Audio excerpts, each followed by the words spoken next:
Renato, boa noite. Passo para vocês três rapidinho para dar o voto de vocês. Qual foi o saldo? Gostou? Adorou? Deu para o gasto? Ou votou pior que estava? Bom, eu votei em bom. Embora o Dorival merecesse um puxão de orelha. Era claro que o ataque tinha que ser Rodrigo, Endrick e Vini Júnior. Ô teimoso! Quase perdeu o jogo por causa disso. Mas, bom, acho que o saldo é bom, sim. Vou passar para o Trajano com medo dele cornetar a enquete, mas foi o Thiago Braga, hein? Não. Eu corneto lá o nosso âncora. Aqui tá tudo ok, viu, Marília? Olha, eu vou dizer que foi bom. Bom, em vez de bom, foi bom. Foi gostoso, principalmente esse jogo de hoje. 3-3 é sempre sensacional. E você, Juca, que bom que esse Endrick veio embora, hein? Meu Deus!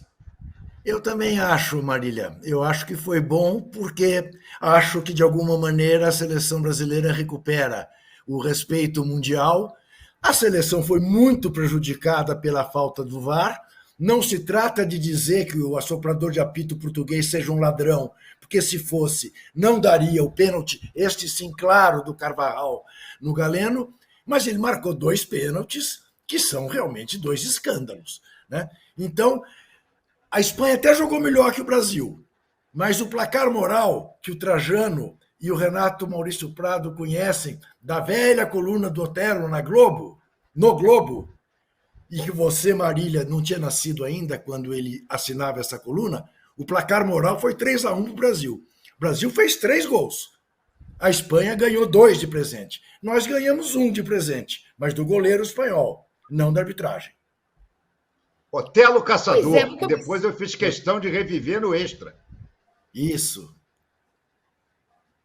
mesmo. Ainda bem que os arquivos de papel sobrevivem, e quando eu comecei na Folha de São Paulo, eu fui capaz de poder fuçar tudo isso que vocês viveram e escreveram antes de eu começar a ser jornalista, que já tem um tempinho.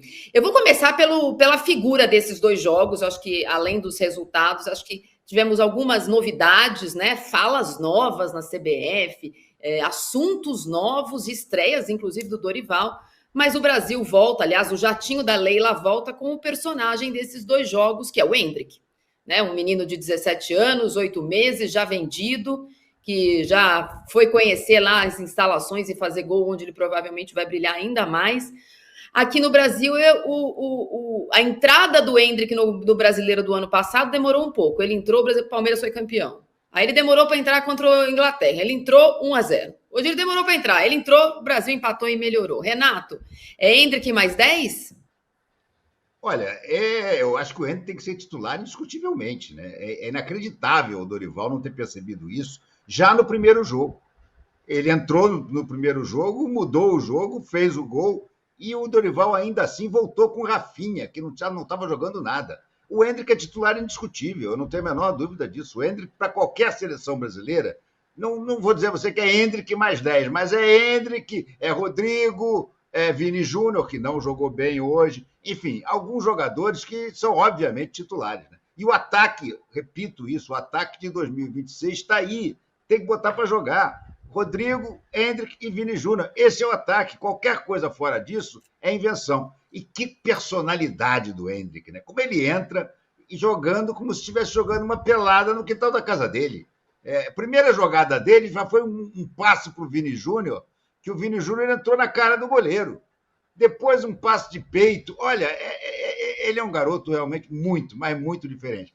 Pena para nós, brasileiros, que vai jogar mais 2 meses aqui no Brasil, né? E vai embora. Mas você vê, a torcida, só uma coisinha, Juca, a torcida do Real Madrid levantou para bater palma no gol do Endrick. Claro, porque, afinal de contas, era Espanha, mas era o jogador deles que ele sabe que vai chegar no meio do ano. Pois diga, isso que eu ia acrescentar. O que o Dorival não fez, certamente o Ancelotti fará no Real Madrid. Sem dúvida, claro. Eu acho que para os espanhóis também, né, para a Liga Espanhola, Trajano e Juca, ficou um desenho muito claro no segundo tempo do que são esses meninos. A gente, antes de entrar no ar aqui, estava batendo uma bola e o Trajano estava lembrando, um tem 17, outro tem 18,5, outro tem 19. Esse Yamal também joga, hein? Sei lá quem que vai sobrar para o meu Atlético de Madrid. E esse tem 16. Ele é mais jovem ainda do que o Endrick. Tem 16 anos e ele é impressionante. Ele parte para cima, não tem medo, é perigoso, é rápido, não sei o quê. E é do Barcelona. O pessoal até começou a insinuar, quem sabe, vai ser a disputa que tinha Cristiano Ronaldo e Messi, né? Que nós vamos ver a partir desses dois meninos aí. Um com 16, ele vai fazer 17 no início da Eurocopa, né? E o Endrick daqui a pouco vai estar com 18. Mas depois entrou um zagueiro do Barcelona, todo imponente, com 17. Então foi um jogo assim meio infanto-juvenil, que deu toda a graça, que todo o sabor que esse amistoso teve aí. As pessoas estão meio indignadas, ou muito indignadas, com a arbitragem desse português. Deve ser um lambão lá em Portugal, onde ele apita, não sei o que e tal. Mas eu confesso, eu falei com a Marília concordou comigo. O Renato e o Juca já viram que não. Que eu adorei não ter VAR nesse jogo. Essa contradição, o erro, foi ou não foi, essa dúvida, isso faz parte do futebol. O jogo foi legal, claro, pela qualidade dos jogadores, pelos jovens querendo lugar ao sol, mas também vou incluir na lista porque não teve VAR. Mas sabe o que acontece, Trajano? Eu detesto ser roubado. Exatamente. Quer dizer, o VAR prejudicou o Brasil. Se o VAR, a falta do VAR, se tivesse sido um pênalti roubado para um e outro roubado para o outro, eu até toparia, tudo bem, não tinha vários, dois. Mas não, foram 2 pênaltis que não existiram contra o Brasil. E o pênalti do Brasil é escandaloso. O Camarão agarra a perna do Galeno. Não tem nem o que discutir, entendeu? Então, eu entendo, vocês não gostam do VAR. Vocês são saudosistas, vocês gostam do futebol. Não, eu posso ser a Marília, não. A Marília não tem idade para ser saudosista. Filho. Mas é saudosista de alma, não adianta. Ela tem saudade das arbitragens do Cid Vanderlei Bosquilha, talvez. Posso só deixar meu argumento aqui, porque eu acho sempre uma jossa. Porque a presença do VAR não nos garante pênaltis claros marcados, e também não nos garante que resolve os problemas claros. A gente vê toda a rodada que nós temos VAR, que dá pênalti que não foi e não tira pênalti que não foi. A gente vê isso toda hora. Se a presença do VAR fosse soberana à justiça em campo, eu concordaria com vocês. Mas é uma jossa. A gente vê toda hora que eles caçam pênalti. Se não tivesse dado esses, o VAR tinha arrumado algum escanteio, alguém puxando uma camisa, e a gente ia ficar vendo no frame. Será que foi? Será que não foi? Ia ser muito mais legal. O jogo acabou com 50 minutos, não acabou com 75, né? Foi melhor. Marília, eu concordo com você com esse raciocínio. Com esse raciocínio eu concordo. Mas por quê? Porque, com raríssimas exceções no planeta Bola, não se usa o VAR como o VAR nasceu, que é para evitar erros crassos, tá certo? Que seria o caso dos 2 pênaltis de hoje, de 2 jogadores que mergulharam e que o português achou que tinham sido atingidos. Não é para caçar pênalti, não é para mudar uma interpretação de um árbitro que esteja colado no lance. É para dizer, amigo, vem cá ver, que eu acho que você não viu direito. Infelizmente, não é assim que ele é usado, mas é assim que ele foi concebido. Apenas isso. Você sabe por que ele errou nos 2 pênaltis? Porque o juiz que apita sem VAR hoje não sabe o que está fazendo. Isso. E fica esperando o VAR, Zé. Ele ficou esperando o VAR, que não tinha, ele sabia que não tinha. Mas ele dá e fica esperando uma coisa que não vai acontecer. É muito louco isso aí. Tanto que ele não sinaliza, Zé. Ele não faz o gesto da marca da cal. É curioso. O primeiro, então, não sabia o que fazer, não sabia qual era o gesto que ele tinha que... Agora, eu acho uma injustiça a gente perder tempo com o VAR, tá certo, 2 pênaltis, ineficiente, e deixar de comentar um jogo para lá de legal de assistir, com muitos lances maravilhosos, sei lá, foi muito gostoso assistir esse jogo, muito mais que Brasil, Argentina e Inglaterra. Eu gostei Eu vou passar para o jogo. Falamos do Endrick, Renato, e o Endrick, de fato, volta, né, na bagagem dele com a dor na coxa. O Abel deve ter ligado para a Leila umas 10 vezes. Tira ele de campo, manda tirar. Desde o 7 do segundo tempo, ele jogou puxando a perna. Depois de amanhã tem mata-mata do Campeonato Paulista. Eu imagino o Abel ligando para o juiz português, falando, tira ele de campo, dá um cartão vermelho, ele precisa sair. O Endrick foi um personagem, acho que falaremos dele muitas vezes nos próximos meses, deve ser figura óbvia na Copa América, se tiver saudável, né? Não tiver com nenhuma lesão. Mas vocês da imprensa são emocionados. Porque esse 3-3, eu que sou uma pessoa resultadista, penso que esconde algumas coisas. Tivesse jogado, por exemplo, Trajano, o nosso Saka no sábado, a dupla Beraldo e o Wendel teria sofrido o que sofreu hoje no primeiro tempo. Exatamente. Né? Os três da frente do Dorival podem ter sido decididos, eu concordo. Rodrigo, Vinícius e Endrick. Só que esse meio faceirinho aí nós vamos sofrer quando tiver time jogando a Vera. O Beraldo não vai dormir hoje tendo pesadelos com o Yamal e com a caneta que levou, né? Naquele belíssimo segundo gol espanhol, diga-se de passagem. Mas você tem razão. O nosso sistema defensivo, não apenas a dupla de zaga, mostrou-se frágil, deu muito espaço. O que o Rodri chutou de fora da área, o que nas cercanias da área os atacantes espanhóis tiveram espaço para chutar, foi uma grandeza. Agora, também nem tanto ao mar, nem tanto à terra. O que o Dorival teve tempo para treinar? Pouquíssimo. Lembrando, né, Marília, em tese, eu não sei se na prática será, o Marquinhos é titular dessa seleção. Né? Melhor não, Juca. Dessa turma, deixa eles para lá. Marquinhos, Casimiro, Thiago Silva. Gente, Casimiro. Essa turma já passou, deixa no passado. Museu de grandes novidades, pelo amor de Deus. Vamos para frente. Não. Eu acho que o Marquinhos não. Eu acho que o Marquinhos tem muita lenha para queimar ainda. Sabe o que é o curioso? O curioso é que no jogo passado, que eu falei, que a Maria lembrou bem, se tem o Saka e se tem o Kane, a história seria um pouco diferente, ou muito diferente. Mas vamos lá. A Inglaterra jogou sem o seu ataque titular. O meio de campo do Brasil, com os três que jogam, inclusive, na Inglaterra, foi super elogiado. Bruno Guimarães, João Gomes, Lucas Paquetá, jogaram muito ali, neutralizaram. Hoje eles foram muito mal. Muito mal. João Gomes foi péssimo. João Gomes foi péssimo hoje, Paquetá foi péssimo hoje. Sim. A verdade é que Andrés Pereira entrou bem. Andrés Pereira que melhorou muito mesmo. Entrou bem. Se bem que ele perdeu 2 bolas ali que me lembraram Montevidéu, hein? Perdeu 2 bolas de amor, mas melhorou o time, concordo com você, melhorou o meio-campo, melhorou a dinâmica. Mas hoje também quem errou passe que não está acostumado a errar foi o André. O André saiu 3 vezes errando passes. Impressionante. Parecia que estava nervoso. Eu falei, não reconheci. Não, parecia não, estava nervoso. Será que estava? Não é possível, não é que estivesse. Estava até pelo seguinte, vou passar uma informação para vocês. O André está sendo negociado nessa viagem. Foi um dirigente do Fluminense lá para conversar justamente para vender o André. Então, o André sabe que ele estava em observação para ser vendido para o exterior. Então isso certamente fez... verdade. Dependendo... Se fosse limitar a atuação de hoje, o cara vai dizer, não quero. Mas ele tinha esse peso. Assim como acho uma outra coisa importante. Para mim, a péssima atuação do Vini Júnior, achei que o Vini Júnior hoje foi muito mal, está diretamente ligado ao tamanho do peso da história toda. Quer dizer, o cara que dá aquela entrevista desaba em lágrimas, como ele desabou, sabe, entra como capitão do Brasil, na Espanha. Gente, era querer demais. Jogando no estádio do time dele, jogando no seu estádio, diante da sua torcida.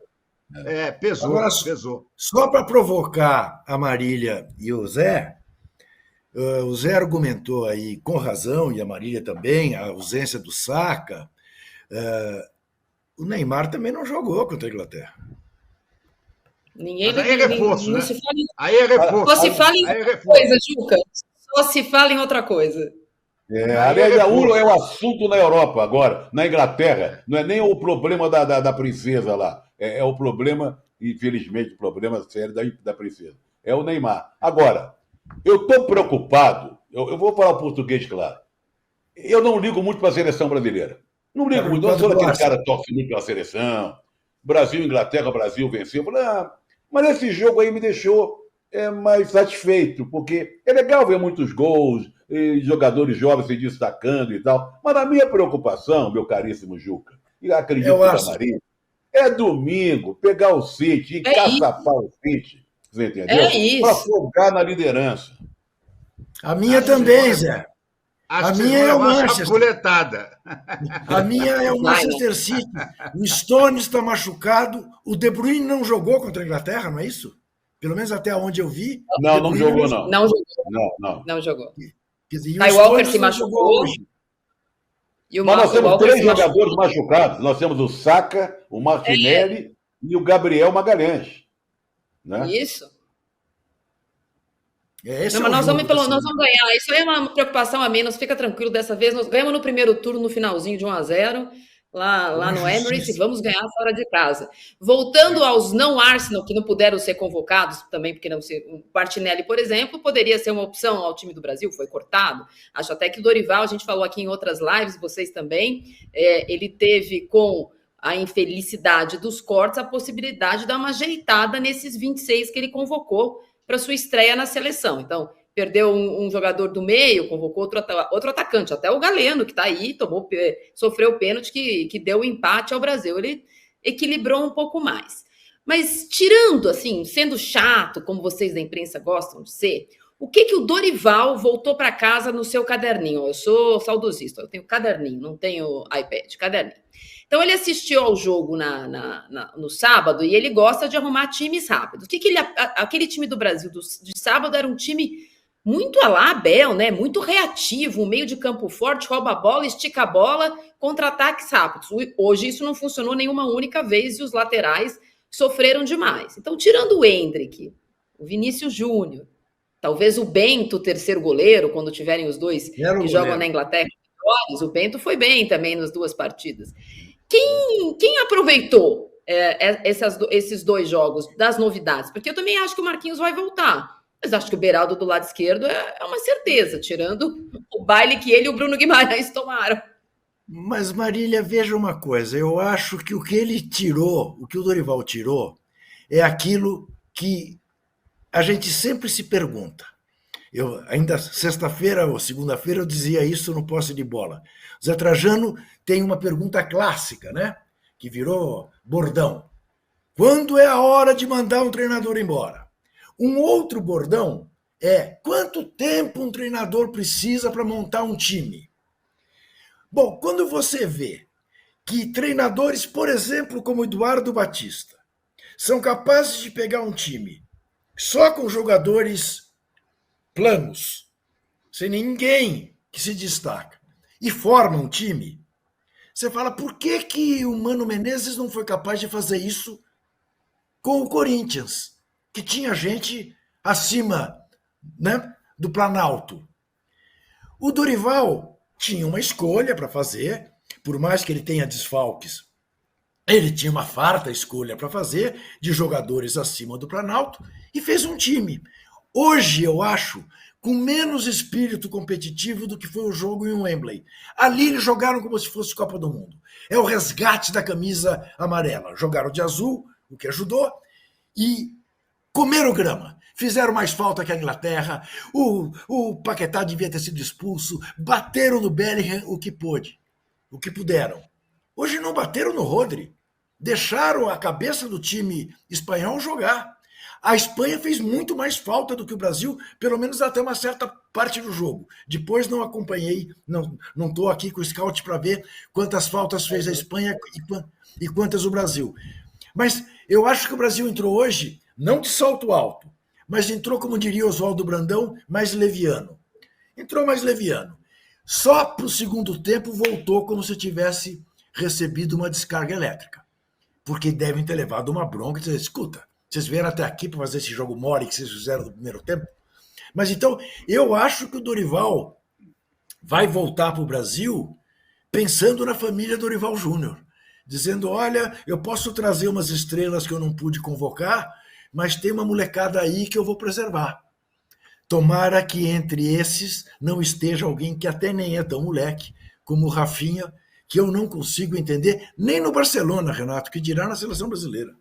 É verdade, é verdade. Mas eu acho o seguinte, Juca, eu não acho que tenha sido falta de vontade no primeiro tempo, não. Eu acho que o Brasil não viu a cor da bola. A Espanha engoliu o Brasil, foi uma coisa impressionante. Aquela marcação-pressão da Espanha, o Brasil não sabia sair, o Brasil não sabia o que fazer para passar para o ataque. primeiro ataque do Brasil, um ataque que o Vini Júnior até conclui fraco na mão do goleiro, foi aos 16 minutos do primeiro tempo. O Brasil levou uma coça no primeiro tempo. Acho que no segundo, sim, o Dorival deve ter acertado algumas coisas, deve ter chamado a atenção, sim. Mas eu acho que no primeiro tempo não foi ser leviano, como diria o Brandão, não. Eu acho que foi realmente apanhado por uma marcação que simplesmente não deixou a defesa do Brasil jogar. E outra coisa, né? Isso aí já ficou muito claro hoje. O Brasil vai ter que arrumar uma solução para essa saída de marcação-pressão. Porque todo mundo que enfrentar o Brasil tem o exemplo do jogo de hoje, de que pressionando essa defesa se atrapalha muito, né? Primeiro tempo, acho que foi realmente um apavoro da Espanha. E aquele 2-1 foi um placar absolutamente mentiroso, né?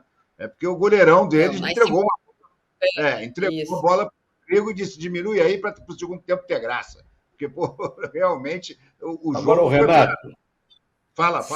Voltando ao Arsenal, se em vez desse goleirão que deu passe, mamão com açúcar pro querido Rodrigo, cara, eu nunca vejo o Rodrigo jogar tão bem assim na seleção. É um jogador importante, então, mas não vejo ele encantar. Eu acho ele importante pro esquema e tal. Se tivesse o Raya, que é o reserva e chegou a jogar no primeiro tempo contra a Colômbia, que sai muito bem com os pés, andou fracassando no início, mas agora ele é mestre em sair com os pés, não teria acontecido esse gol. Tá vendo? Voltando de novo ao Arsenal.